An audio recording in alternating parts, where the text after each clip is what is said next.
सभी स्टूडेंट्स को नमस्कार। आज मैं आपको राजस्थान के मानचित्र से संबंधित बताऊंगा पहले, और उसके बाद में जो पहले इस वीडियो से हमने कुछ क्वेश्चन देखे थे उन क्वेश्चंस के आंसर मैं आज आपको करवाऊंगा।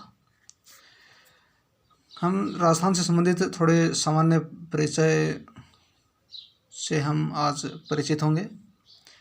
तो यहाँ पर हम देखते हैं राजस्थान है, इसका मानचित्र मैंने ये बनाया है और इसमें अक्षांशीय और देशांतरीय विस्तार यदि हम देखें सबसे पहले तो 69 डिग्री 30 मिनट पूर्वी देशांतर। ये देखो, ये जो रेखा है ये देशांतर रेखा है, खड़ी रेखा है। देशांतर रेखाएं खड़ी रेखाएं होती हैं और जो आड़ी रेखाएं होती हैं वो अक्षांश रेखाएं होती हैं। ग्लोब आपने देखा होगा तो उसमें आड़ी रेखाएं होती हैं, वो अक्षांश रेखाएं होती हैं। और इस प्रकार से हमने देखा कि 69 डिग्री 30 मिनट पूर्वी देशांतर से और 78 डिग्री 17 मिनट पूर्वी देशांतर तक राजस्थान का विस्तार है। यदि हम 78 डिग्री 17 मिनट पूर्वी देशांतर में से 69 डिग्री 30 मिनट पूर्वी देशांतर इनको घटाएंगे तो ये देशांतरीय विस्तार आता है 8 डिग्री 47 मिनट। ये राजस्थान का देशांतरीय विस्तार है। अब हम बात करेंगे अक्षांशीय विस्तार की। तो अक्षांशीय विस्तार 23 डिग्री 3 मिनट उत्तरी अक्षांश। ये देखो डॉट डॉट डॉट करके मैंने यहाँ पर अक्षांश रेखा बनाने की कोशिश की है। 23 डिग्री 3 मिनट उत्तरी अक्षांश से और 30 डिग्री 12 मिनट उत्तरी अक्षांश तक राजस्थान का अक्षांशीय विस्तार है। अब मैं आपको ये नहीं बताऊंगा कि ये यहाँ पर जो कि नीचे की साइड में हम देखते हैं दक्षिण दिशा होती है। किसी मानचित्र को हम पढ़ते हैं तो नीचे की तरफ दक्षिण दिशा पढ़ते हैं और हम स्वयं के बाएं हाथ की तरफ पश्चिम दिशा पढ़ते हैं। तो यहाँ पर मैंने पूर्वी लिखा है, ये क्यों लिखा है? और यहाँ पर जो नीचे की तरफ दक्षिण दिशा पढ़ते हैं यहाँ पर मैंने उत्तरी अक्षांश लिखा है। ये क्यों लिखा है इसके बारे में मैंने पिछले एक वीडियो में मैंने समझा दिया था और उससे आप देख सकते हैं, जो भारत का मानचित्र था उसमें मैंने बता दिया था।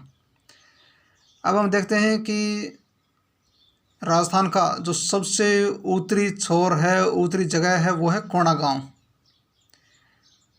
कोणा गांव, तो कोणा ऊपर का कोणा है, वो जगह ऊपरी जगह सबसे अंतिम स्थान है उत्तर में कोणा गांव। अब कुंड है वो गहराई की तरफ होता है, निचाई की तरफ होता है। तो ये दक्षिण में सबसे अंतिम स्थान बोरकुंड गांव है। बोर किया तो बोर भी नीचे ही किया जाता है, कुंड होता है वो भी गहराई में होता है, नीचे की तरफ होता है। तो इस प्रकार से हम याद रख सकते हैं बोरकुंड गांव। ये बांसवाड़ा के कुशलगढ़ तहसील में स्थित है। इस प्रकार से हम इन्हें याद रख सकते हैं। इसी प्रकार हम देखते हैं कि पश्चिम दिशा में सबसे अंतिम जो जगह है वो है कटरा गांव। कटरा गांव सम तहसील है जैसलमेर में। तो वहाँ पर राजस्थान के क्षेत्रफल का अंत हो जाता है पश्चिम दिशा की तरफ। अब कटरा गांव है वो पाकिस्तान से राजस्थान को काट देता है, यानी कि अलग कर देता है। तो ये हो गया कटरा गांव, जो कि राजस्थान का अंतिम पश्चिमी छोर है। इसी प्रकार से पूर्व में हम बात करेंगे तो जो पूर्व में अंतिम छोर है वो है सिलावट गांव है, राजाखेड़ा तहसील धौलपुर का। सिलावट यानी कहीं कहीं हम ये भी पढ़ सकते हैं कि सिलाना गांव, हो सकता है कहीं आपको सिलाना गांव मिले। तो सिलाना, सीलना, सील के दो कपड़ों को जोड़ दिया जाता है। उसी प्रकार से ये गांव है, ये राजस्थान को भारत से जोड़ता है। यानी सबसे पूर्व में जो अंतिम छोर है राजस्थान का वो है सिलावट गांव, राजाखेड़ा धौलपुर। अब हम देखेंगे राजस्थान का जो इसकी चौड़ाई और लंबाई के बारे में। तो यदि हम पश्चिम से वेस्ट से ईस्ट की जो दूरी है उनके बीच में, अर्थात कटरा गांव से सिलावट गांव के मध्य की दूरी देखें तो वो है 869 किलोमीटर। और यदि हम नॉर्थ से यानी कोणा गांव से और बोरकुंड गांव तक के बीच की दूरी देखें तो वो है 826 किलोमीटर दूरी। यानी उत्तर से दक्षिण तक की जो राजस्थान की लंबाई है वो है 826 किलोमीटर, और जो पश्चिम से पूर्व के बीच की दूरी है वो है 869 किलोमीटर। इसके अलावा यहाँ पर सभी डिस्ट्रिक्ट मैंने लिख रखे हैं। प्रत्येक डिस्ट्रिक्ट यदि मैं आपको पढ़ करके बताऊँगा तो उसमें टाइम ज़्यादा लगेगा, तो आशा है आप खुद याद करने की कोशिश करेंगे, और जैसे मैंने मानचित्र बनाने की कोशिश की है उसी प्रकार मानचित्र बनाकर आप याद करने की कोशिश करेंगे।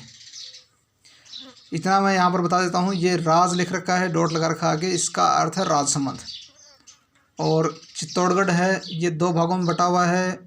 यहाँ एक भाग ये है, एक भाग ये है। ये जो भैंसरोडगढ़ तहसील है वो ये है, और जो मेसा के पठार के ऊपर चित्तौड़गढ़ का दुर्ग है वो इधर है। 2 डिस्ट्रिक्ट है ऐसे जो 2 भागों में बटे हुए हैं, 2 जगह स्थित हैं। एक ये अजमेर है, इसकी जो टोडगढ़ तहसील है वो यहाँ पर है, अजमेर डिस्ट्रिक्ट से अलग है और अजमेर का ही है। यदि हम ऐसा डिस्ट्रिक्ट देखें जो 2 बार अंतर्राज्यीय सीमा बनाता है, तो एक तो कोटा हो गया, यहाँ से मध्य प्रदेश से सीमा बनाता है और यहाँ से भी बनाता है। इसी प्रकार से चित्तौड़गढ़ है, ये भी 2 बार सीमा बनाता है। एक तो ये क्षेत्र है, ये यहाँ से सीमा बनाता है अंतर्राज्यीय सीमा, और एक ये इसकी जो भैंसरोडगढ़ तहसील है वो इसकी अंतर्राज्यीय सीमा बनाती है। ये स्थिति है इसकी। और अब हम देखें कि इसका जो क्षेत्रफल है वो कितना है, तो 3,42,239 वर्ग किलोमीटर इसका क्षेत्रफल है। ये किलोमीटर में हो गया। और आजकल किसानों का धीरे धीरे ट्रेंड चेंज हो रहा है, तो संभव है कि ये पूछ लिया जाए।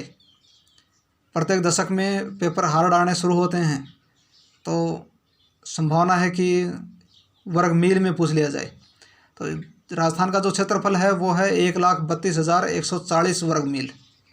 और यदि कुल देश के क्षेत्रफल की बात करें तो देश के कुल क्षेत्रफल का 10.41% भाग राजस्थान के हिस्से में आता है। ये इधर पाकिस्तान है, और पाकिस्तान के ये डिस्ट्रिक्ट हैं बहावलनगर, बहावलपुर, रहीम यार खान, घोटकी, सुकूर, खैरपुर, संघर, उमरकोट, थारपारकर।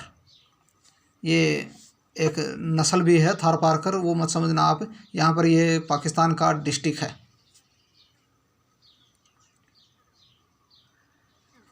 और ये इस साइड में पंजाब है, और ये यहाँ से इस जगह से हरियाणा शुरू हो जाता है, और फिर हरियाणा की सीमा यहाँ तक लगती है। यहाँ तक हरियाणा की सीमा लगती है, और यहाँ से और फिर यहाँ तक उत्तर प्रदेश की सीमा शुरू हो जाती है। इधर यहाँ पर यूपी है, उत्तर प्रदेश। फिर यहाँ धौलपुर में इस जगह से यहाँ से और यहाँ तक एमपी, मध्य प्रदेश की सीमा लगती है। इसके बाद यहाँ से और यहाँ तक जो कि भाकल गांव बाखासर बाड़मेर में स्थित है, यहाँ तक गुजरात की सीमा लगती है। अब मैंने कुछ जगह और लिख रखी है। यहाँ पर हिंदू मलकोट, ये राजस्थान की यहाँ से अंतर्राष्ट्रीय सीमा शुरू होती है। हिंदू मलकोट जगह है जहाँ पर लैला मजनू की मज़ार बनाई गई है, एक पर्यटन स्थल है। वो पर्यटन वाला टॉपिक पढ़ेंगे, उसमें देखेंगे। तो यहाँ से शुरू होती है, और अंतर्राष्ट्रीय सीमा राजस्थान की जो कि पाकिस्तान के साथ लगती है। और फिर ये यहाँ भागल गांव बाखासर बाड़मेर तक ये विस्तृत है। अब हम देखेंगे कि यहाँ पर जो अंतर्राष्ट्रीय सीमा बनाने वाले जो ज़िले हैं वो हैं गंगानगर, बीकानेर, जैसलमेर, बाड़मेर, यानी कि 4 ज़िले ऐसे हैं जो अंतर्राष्ट्रीय सीमा बनाते हैं।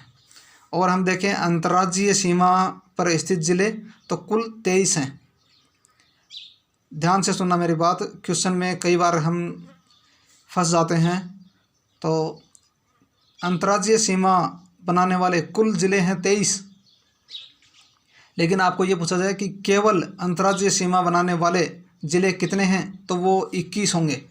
और इसकी वजह ये है कि गंगानगर है वो अंतर्राष्ट्रीय सीमा और अंतर्राज्यीय सीमा दोनों बनाता है, तो ये घट जाएगा, एक तो माइनस हो जाएगा।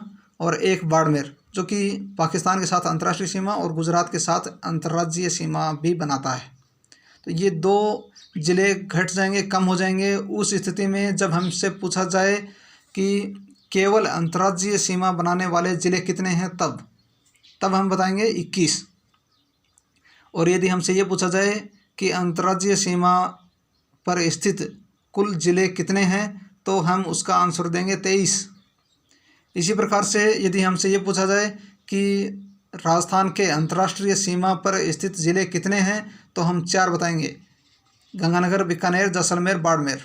लेकिन हमसे ये पूछा जाए कि केवल अंतर्राष्ट्रीय सीमा पर स्थित ज़िले कितने हैं, तो सिर्फ हम 2 ही बताएंगे, बीकानेर और जैसलमेर, क्योंकि यहाँ भी ये गंगानगर और बाड़मेर ज़िले घट जाएंगे, क्योंकि यहाँ पर केवल जो कि सिर्फ और सिर्फ अंतर्राष्ट्रीय सीमा बनाते हैं वो पूछे गए हैं, तो वो सिर्फ जैसलमेर और बीकानेर ही हैं। अब इसमें सबसे ज़्यादा सीमा अंतर्राष्ट्रीय सीमा वाला जैसलमेर है, ये बीकानेर सबसे कम वाला है, तो ये मैं अगले वीडियो में बताऊंगा आपको। और हरियाणा, पंजाब, मध्य प्रदेश, इनसे गुजरात, इनसे कौन कौन से ज़िले राजस्थान के लगते हैं और इनके राजस्थान से कौन से ज़िले लगते हैं, ये भी मैं आपको अगले वीडियो में बताऊंगा। अब यहाँ पर हम देखते हैं अंतर्वर्ती ज़िले। अंतर्वर्ती ज़िले हैं 8। यहाँ पर मैंने ट्रिक लिखी है, अबूट, दो, नारा, जोप। अब इसके प्रत्येक अक्षर से एक ज़िले का नाम बनता है और वो ज़िला अंतर्वर्ती ज़िला है। अंतर्वर्ती ज़िले से मतलब ये है कि वो न तो अंतर्राज्यीय सीमा बनाता है और न ही अंतर्राष्ट्रीय सीमा बनाता है।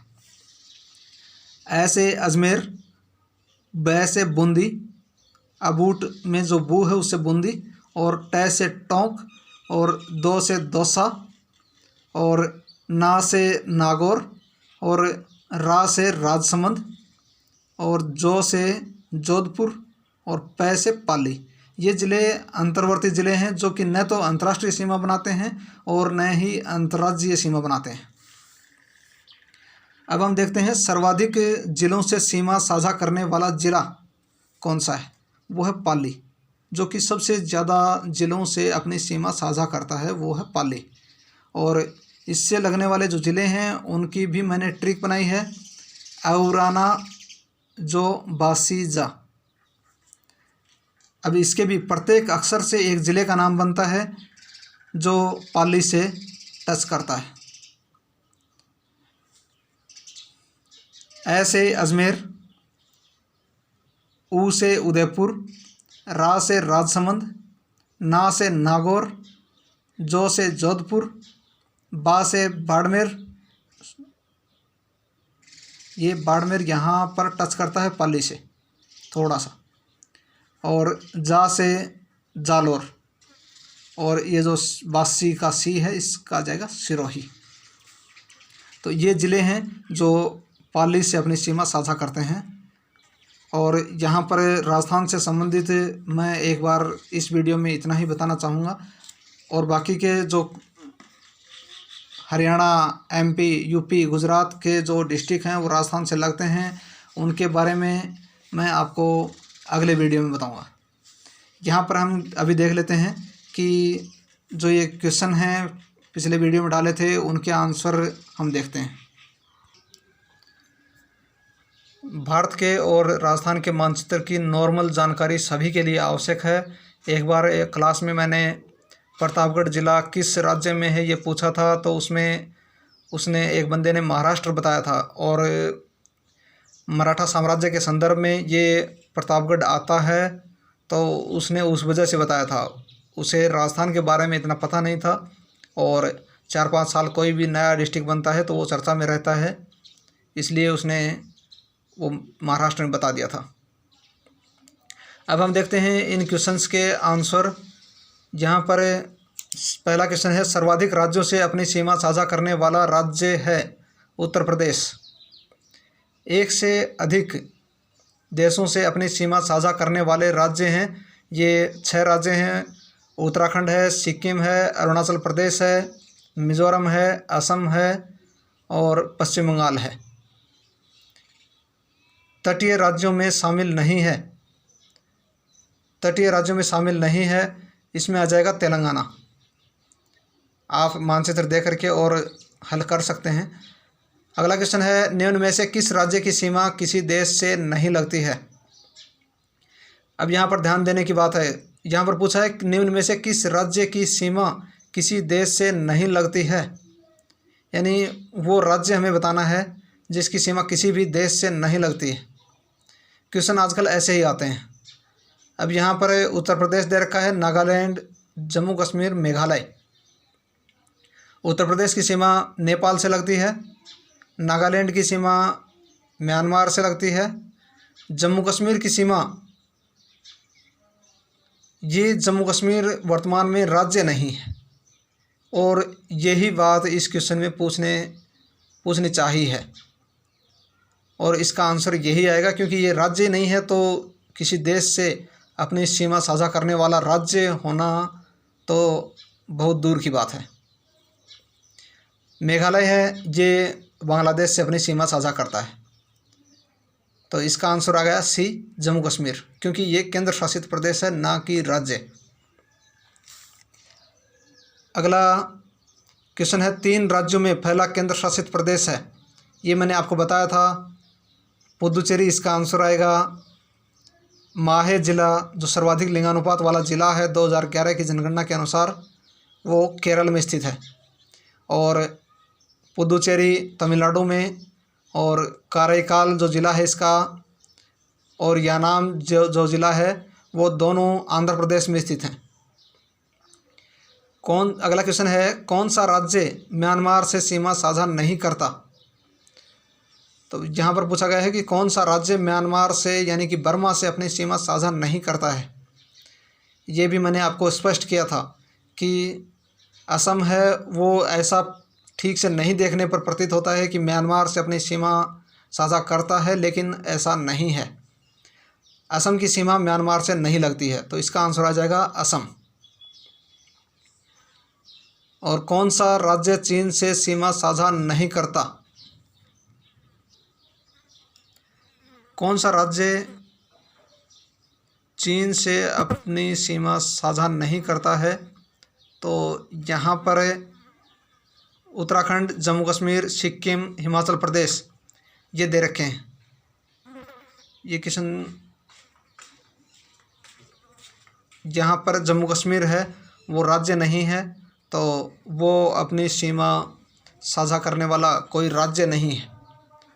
और उत्तराखंड, सिक्किम और हिमाचल प्रदेश ऐसे राज्य हैं जो कि चीन से अपनी सीमा साझा करते हैं। यह क्वेश्चन भी थोड़ा सा घुमा करके है, बाकी ऐसा ही क्वेश्चन पहले मैं बता चुका हूँ आपको। ये 4 नंबर क्वेश्चन है, ये भी लगभग ऐसा ही है। 8 नंबर क्वेश्चन है, कौन सा राज्य मध्य प्रदेश से अपनी सीमा साझा नहीं करता। अब यदि आपको ये याद है, मानचित्र ठीक से याद है, तो आप बिल्कुल इसका आंसर आसानी से कर सकते हैं। इसमें झारखंड है, ये मध्य प्रदेश से अपनी सीमा साझा नहीं करता है। छत्तीसगढ़, महाराष्ट्र और गुजरात की सीमा इससे लगती है मध्य प्रदेश से। अगला क्वेश्चन है, वर्तमान में केंद्र शासित प्रदेश की संख्या है। अब यहाँ पर ये मैं आपको बताना चाहूँगा कि पहले 7 केंद्र शासित प्रदेश थे, उसके बाद जम्मू कश्मीर और लद्दाख 2 बना दिए गए, 9 हो गए। लेकिन फिर ये दादरा नगर हवेली और दीव दमन को 1 कर दिया गया है। इस प्रकार से अब केंद्र शासित प्रदेश की संख्या 8 है। और भारत का क्षेत्रफल है, ये बताना है कि भारत का क्षेत्रफल कितना है, तो 32,87,263 वर्ग किलोमीटर भारत का क्षेत्रफल है, किलोमीटर के हिसाब से, वर्ग किलोमीटर के हिसाब से।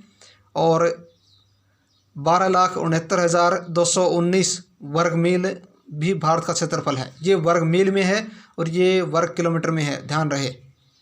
तो इसमें आ जाएगा आंसर सी, ए व बी। और कमेंट में आपको लिखकर बताना है कि जो डी में मैंने दे रखा है ऑप्शन, ये किस राज्य का क्षेत्रफल है। वीडियो को लाइक, शेयर और सब्सक्राइब करें। सब्सक्राइब बढ़ नहीं रहे हैं। Okay, thanks.